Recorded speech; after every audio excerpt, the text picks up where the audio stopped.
चलो good afternoon. एक सम कर लेते हैं फायर इंश्योरेंस का, और एक सम हम लोग कर लेते हैं फायर इंश्योरेंस का सम। देखो क्वेश्चन मैं स्क्रीन पे लेके आता हूँ, क्वेश्चन दिख रहा है क्या? देखो, द प्रीमाइसेस ऑफ श्लोक limited when engulfed by fire on 1 नवंबर 2018। 1 नवंबर 2018 को आग लगी है गोडाउन में, 1 नवंबर 2018 को आग लग चुकी है। Whereas the substantial stock saved by the destroyed, कुछ स्टॉक आग में से बचाया। The remaining available with the company is the following information. अभी आग लगी है 1 नवंबर 2018 को, ईयर एंड दिया है 31 मार्च 2018। 31 मार्च 2018 अगर ईयर एंड दिया है तो यहाँ पे आपको ओपनिंग डेट रहेगा 1 अप्रैल, 1 अप्रैल 2018 टू 1 नवंबर, ये करंट ईयर आएगा। और लास्ट ईयर अगर अगर हमें निकालना है तो 1 अप्रैल 2017 टू 31 मार्च 2018 का ये लास्ट ईयर आएगा। तो पढ़ते समय ये दिया है 31 मार्च 2018, यानी ये लास्ट ईयर का पूरा इन्फॉर्मेशन है। 31 मार्च 2018 का मतलब होता है, 31 मार्च 2018 का मतलब ये होता है ये पूरा लास्ट ईयर का इन्फॉर्मेशन दिया गया है।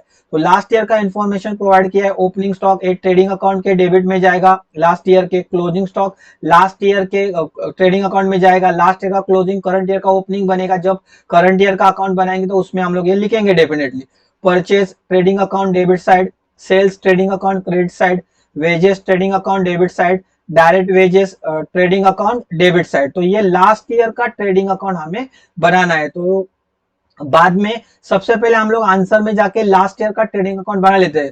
तो लास्ट ईयर का ट्रेडिंग अकाउंट देखो दिख रहा है यहाँ पे, ये देखो, trading account for the year ended 31 मार्च 2018। 31 मार्च 2018 का लास्ट ईयर का नॉर्मल जैसे 11 स्टैंडर्ड से हम लोग ट्रेडिंग अकाउंट बनाते आ रहे, नॉर्मल जैसे 11 स्टैंडर्ड से ट्रेडिंग अकाउंट बनाते आ रहे, वही फॉर्मेट यूज करके हमें लास्ट ईयर का ट्रेडिंग अकाउंट बना, लास्ट ईयर जैसा ही ट्रेडिंग अकाउंट बनाना है। तो बनाते हैं। देखो 31 मार्च 2018 का लास्ट ईयर का ट्रेडिंग अकाउंट इसके लिए बनाना है कि ग्रॉस प्रॉफिट रेशो हमें निकालना है। ग्रॉस प्रॉफिट जब मिसिंग होता है, ग्रॉस प्रॉफिट रेशो जब क्वेश्चन में नहीं देते, तो हमें लास्ट ईयर का ट्रेडिंग अकाउंट बना के, लास्ट ईयर का ट्रेडिंग अकाउंट बना के हमें ग्रॉस प्रॉफिट रेशो निकालने के लिए लास्ट ईयर का ट्रेडिंग अकाउंट हम लोग बना रहे हैं। तो बनाते देखो, trading account for the year ended 31 March 2018। Opening stock, opening stock question में दिया है, देखो ओपनिंग स्टॉक 1,20,000, ये लिया 1,20,000। उसके बाद में पर नेक्स्ट क्या दिया है? क्लोजिंग स्टॉक, क्लोजिंग स्टॉक 1,95,000, वो ट्रेडिंग अकाउंट के क्रेडिट साइड पे लिखा, देखो बाय क्लोजिंग स्टॉक 1,95,000। उसके बाद में क्या दिया है? परचेजेस, परचेजेस दिया 12 लाख, तो परचेजेस लिखा 12 लाख, ट्रेडिंग अकाउंट के डेबिट साइड पे 12 लाख। उसके बाद में क्या दिया है? सेल्स, सेल्स दिया है 25 लाख, तो सेल्स ट्रेडिंग अकाउंट के क्रेडिट साइड पे लिखा बाय सेल्स 25 लाख। उसके बाद में वेजेस दिया हुआ है 4,50,000, डायरेक्ट एक्सपेंसेस दिया है 3 लाख, तो ये दोनों भी ट्रेडिंग अकाउंट के डेबिट साइड पे लिख दिया। तो बाकी तो कुछ इंफॉर्मेशन नहीं है, तो लास्ट ईयर का ट्रेडिंग अकाउंट क्लोज कर देते। तो लास्ट ईयर का ट्रेडिंग अकाउंट कैसे क्लोज करेंगे? ये दोनों का टोटल, सेल्स का और क्लोजिंग स्टॉक का टोटल मारेंगे, 25 लाख प्लस 1,95,000, ये दोनों का टोटल मारेंगे तो आता है 26,95,000। तो 26,95,000 में से ये opening stock, purchase, wages, direct expenses का फिगर सबसे पहले माइनस कर लो। तो ये माइनस करने के बाद ग्रॉस प्रॉफिट मिल रहा है 6,25,000। यही पर्पज था लास्ट ईयर का ट्रेडिंग अकाउंट बनाने का, पर्पज यही है कि आपको ग्रॉस प्रॉफिट निकालना था। तो ये ग्रॉस प्रॉफिट मिलने के बाद आपको GP ratio, gross profit ratio निकालना है। ग्रॉस प्रॉफिट रेशो निकालने का जो फॉर्मूला है वो gross profit divide by sales into 100। तो वो लिखा, देखो gross profit ratio is equal to gross profit divide by sales into 100। तो ग्रॉस प्रॉफिट मिला 6,25,000, डिवाइड बाय सेल्स मिला 25 लाख इनटू 100। तो इक्वेशन सॉल्व करने के बाद 25% का मुझे ग्रॉस प्रॉफिट रेशो मिला, जो हमें करंट ईयर का जो मुझे मेमोरेंडम ट्रेडिंग अकाउंट बनाना है, करंट ईयर का जो मेमोरेंडम ट्रेडिंग अकाउंट बनाना है उसमें ये ग्रॉस प्रॉफिट मुझे यूज करना है। सेल के ऊपर मुझे 25% लेके ग्रॉस प्रॉफिट निकालना है, क्योंकि मुझे क्लोजिंग स्टॉक बैलेंसिंग फिगर निकालना है। मेरा पर्पज क्या है? मेरा फायर इंश्योरेंस का सम ट्रेडिंग अकाउंट बनाने का पर्पज ये है करंट ईयर का, कि मुझे गोडाउन में जिस दिन आग लगी थी उस दिन कितने का स्टॉक पड़ा हुआ था वो निकालने का मेरा मेन पर्पज है। तो क्लोजिंग स्टॉक मेरा यहाँ पे बैलेंसिंग फिगर मिलेगा।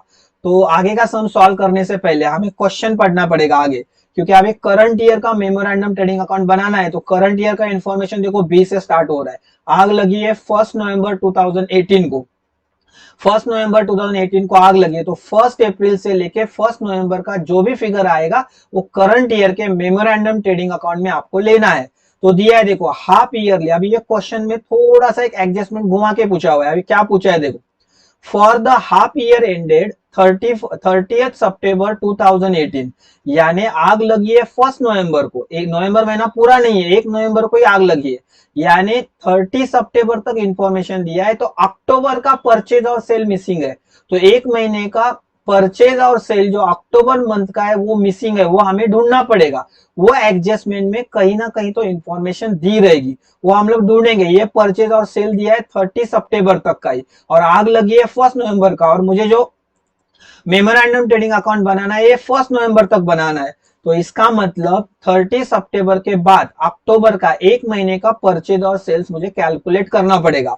तो वो कैलकुलेट कैसे करेंगे, एडजस्टमेंट में दिया है देखो, फॉर द पीरियड, देखो for the period 1 October 2018 to date of fire, जो हमें चाहिए वो 1 अक्टूबर से लेके डेट ऑफ फायर का परचेज और सेल्स वेयर एट सेम, देखो क्या बोल रहे हैं, same monthly rate for the period 1 April to 30 September. क्या बोला देखो यहाँ पे क्या बोला है कि सितंबर से लेके सॉरी 1 अप्रैल से लेके 30 सितंबर तक जितना आपका सेल हुआ है या परचेज हुआ है मंथली, वही मंथली सेल अक्टूबर का हुआ है। मतलब ये जो 6 महीने का सेल्स हुआ है, आपका परचेज हुआ है 7,50,000, तो इसको आपको एक महीने का निकालना है। तो 7,50,000 को 6 मंथ से डिवाइड करेंगे तो हमें एक मंथ का मिलेगा, तो वही अपना अक्टूबर मंथ का रहेगा। और सेल्स का भी वही करना है, 13,50,000 6 महीने का दिया है, तो हमें एक महीने का निकालना है। तो सबसे पहले इसको 6 से डिवाइड कर लो, 6 से डिवाइड करेंगे तो आपको एक महीने का आएगा। तो जो एक महीने का आएगा वो ये 7,50,000 और ये सेल्स को ऐड करना है। ये मैं जब आंसर सॉल्व करूंगा तो ये आपको वर्किंग नोट कैसे किया गया मैं आपको दिखाता हूं। आगे देखो, अभी वेजेस भी चाहिए मुझे, वेजेस और डायरेक्ट एक्सपेंसेस का इंफॉर्मेशन क्या दिया है, the wages and direct expenses during the period 1 April to date of fire at the same rate month as the last year. अभी यहाँ पे क्या बोल रहे हैं देखो, लास्ट ईयर में जितना वेजेस महीने महीने का आप दे रहे हो या डायरेक्ट एक्सपेंसेस का मंथली मंथली आप जितना दे रहे हो, यही करंट ईयर में सेम दे दो करके। अब ये कैसे निकालेंगे देखो, वेजेस दिया है पिछले साल 4,50,000, ये 12 महीने का अकाउंट है, तो ये 12 महीने के लिए 4,50,000 है। तो एक महीने का सबसे पहले निकाल के लेने का, 4,50,000 डिवाइड बाय 12 कर लेने का, 4,50,000 डिवाइड बाय 12 करेंगे तो एक महीने का मिलेगा। फिर हमें ये 7 मंथ का अकाउंट करना है। देखो 7 मंथ कैसे, अप्रैल मई जून जुलाई अगस्त सितंबर और अक्टूबर, यानी 7 मंथ का मुझे ये अकाउंट बनाना है। तो एक महीने का अगर मैं वेजेस निकालता हूं तो 7 से इंटू करूंगा तो मुझे 7 मंथ का वेजेस और डायरेक्ट एक्सपेंसेस मिलेगा। तो ये जब मैं आंसर सॉल्व करूंगा तो उसमें ये वर्किंग नोट आपको करके दिखाऊंगा। आगे क्या हुआ, सैल्वेज वेयर 26,250,000, सैल्वेज आग में से बचाया हुआ माल, आग में से इतना माल बचाया। The policy amount 3,10,000, claim was the subject to average clause. Godown में जिस दिन हम लोग अभी स्टॉक ढूंढेंगे वो अगर ज्यादा आ रहा है और पॉलिसी अमाउंट कम आ रहा है तो वो फॉर्मूले से हम लोग निकालेंगे इंश्योरेंस कंपनी ने कितना पैसा दिया।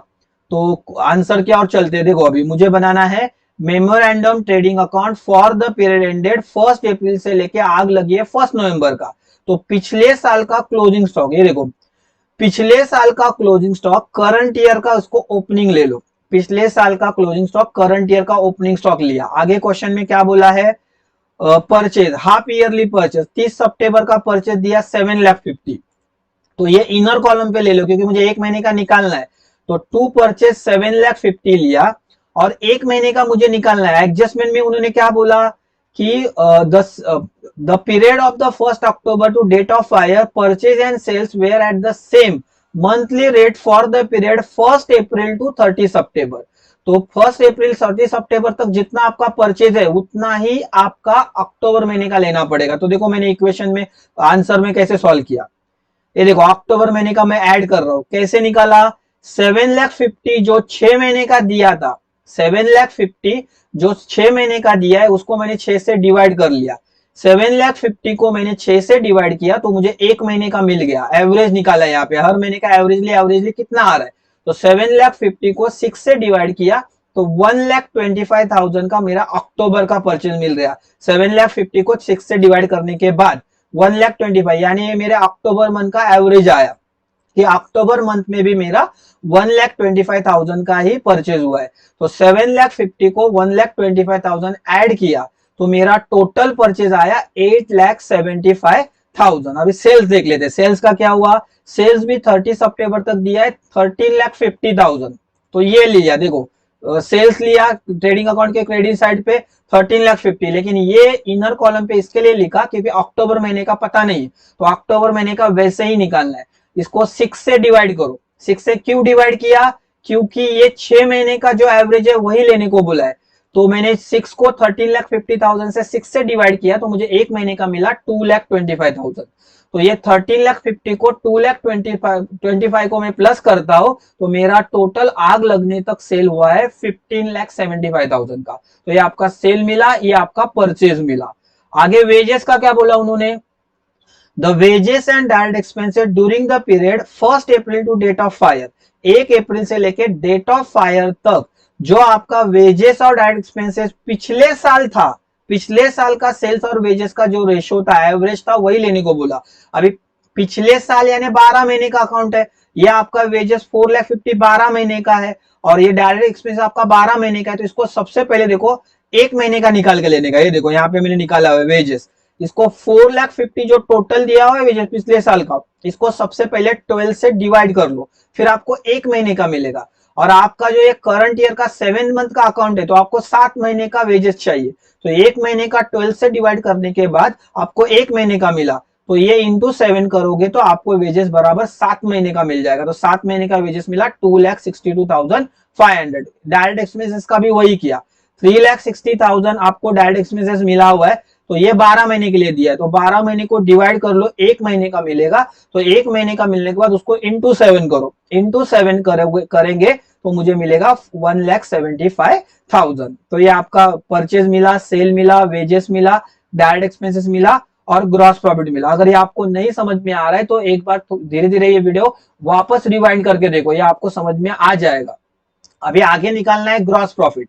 अभी ग्रॉस प्रॉफिट कैसे निकालेंगे, सेल के ऊपर 25%। ये जो आउटडोर का आपका सेल आया है 15,75,000, तो 15,75,000 का 25%, ये देखो ऊपर जो ग्रॉस प्रॉफिट निकाला 25%, ये 25% इसके ऊपर अप्लाई करो। तो 25% इसके ऊपर अप्लाई करेंगे तो ग्रॉस प्रॉफिट मुझे मिल रहा है 3,93,750। तो ये ग्रॉस प्रॉफिट मिला। फिर ये मेमोरेंडम ट्रेडिंग अकाउंट क्लोज करेंगे। तो मेमोरेंडम ट्रेडिंग अकाउंट का डेबिट साइड का टोटल मारेंगे तो वो आ रहा है 19,01,250। 19,01,250 आपका डेबिट साइड का टोटल आया। तो डेबिट साइड का टोटल सेम क्रेडिट साइड पे लिखा। तो क्रेडिट साइड के टोटल में से सेल्स का जो फिगर है आपका 15,75,000 ये माइनस करेंगे। तो ये माइनस करेंगे तो आपके पास क्लोजिंग स्टॉक मिल रहा है 3,26,250। यानी जिस दिन गोडाउन में 1 नवंबर को आग लगी थी उस दिन गोडाउन में क्लोजिंग स्टॉक यानी स्टॉक पड़ा हुआ था 3,26,250 का, लेकिन ये पूरा का पूरा नहीं जला है। उसका रीजन क्वेश्चन में बोला है, देखो सैल्वेज, आग में से कितना माल बचाया, आग में से माल बचाया 26,250, 26,250 का आग में से माल बचाया। फिर ये stock on date of fire जो आया था उसमें से हम लोगों ने सैल्वेज माइनस किया, वो आया 26,250। तो ये माइनस किया तो मेरा जो माल है वो 30 लाख का माल बराबर, सॉरी 3 लाख का, नॉट 30 लाख। वापस देख लेते हैं, stock on date of fire ये जो मिला था मुझे, ये मैंने लिखा 3,26,250, उसमें से क्वेश्चन में से सैल्वेज 26,250 आग में से बचाया हुआ माल मैंने माइनस किया तो मेरा लॉस ऑफ स्टॉक आया 3 लाख। तो जिस दिन गोडाउन में आग लगी थी 1 नवंबर को तो इतने का माल जल गया था। अभी इंश्योरेंस कंपनी पॉलिसी कितनी निकाली है, पॉलिसी निकाली है 3,10,000 की, तो उसको इसके साथ कंपेयर करने का।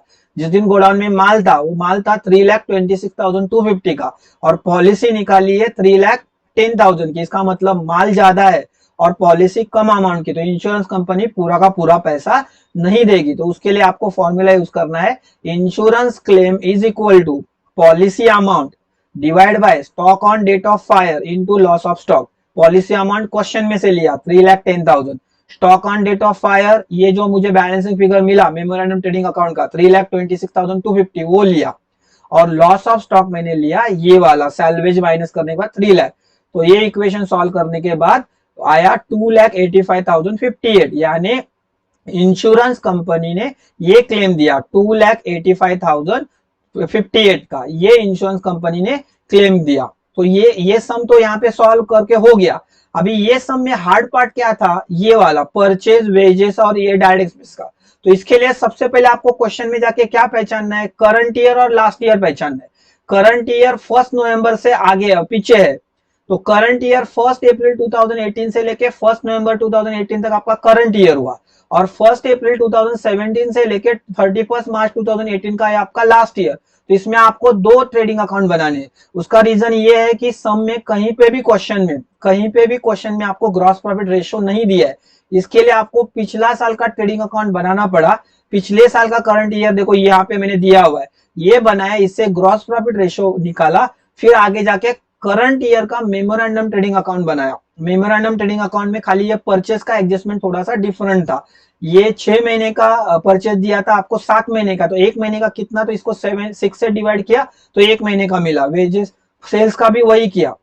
डायरेक्ट एक्सपेंसेस पिछले साल का रेशो लेने को बोला था, डायरेक्ट एक्सपेंस और वेजेस को, तो वो 12 से डिवाइड किया तो 1 महीने का मिला, मुझे 7 महीने का चाहिए तो 7 मंथ इंटू किया तो ये मिल जाएगा। ये थोड़ा सा अलग एडजस्टमेंट है, अदरवाइज सारा सेम है मेमोरेंडम ट्रेडिंग अकाउंट का। फिर ये loss of stock salvage minus किया, इंश्योरेंस क्लेम निकाला, और ये 2,85,250 का इंश्योरेंस क्लेम आपको मिल गया। तो ये आपका और एक सम आज कंप्लीट हो गया, और एक सम आपका आज हम लोगों ने कंप्लीट किया। तो आपको मेरे वीडियो अगर अच्छे लग रहे हैं तो मेरे चैनल को सब्सक्राइब करो। मैं FY BCom के लिए अच्छे ऐसे ही वीडियो बना के डाल रहा हूँ, जो आपके सेमेस्टर 2 मुंबई यूनिवर्सिटी सेमेस्टर 2 चारों चैप्टर जो है, चारों चैप्टर के एक एक सम मैं आपको यूट्यूब में बना के डाल रहा हूँ। तो मेरे सम्स अगर आपका समझ में आ रहा है तो मेरे चैनल को जल्दी से लाइक करो और सब्सक्राइब करो। अभी मिलते हैं अगले लेक्चर को एक नए सम के साथ। Thank you very much.